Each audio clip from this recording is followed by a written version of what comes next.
Welcome, today in front of me OPPO A53s, and I'll show you how to enable or disable Google Feeds on this device.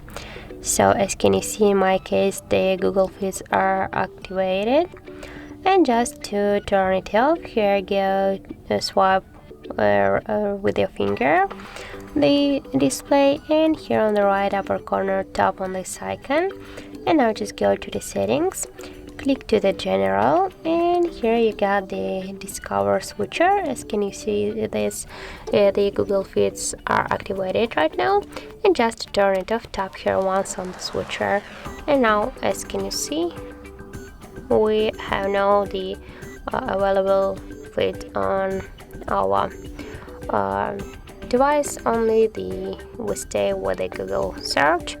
And now if you want to activate your Google Feed again, just go again to the settings and tap here again on the switcher, and now we'll go back.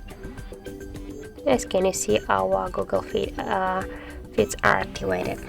So that's how it looks. If you find this video helpful, remember to leave a like, comment and subscribe our channel.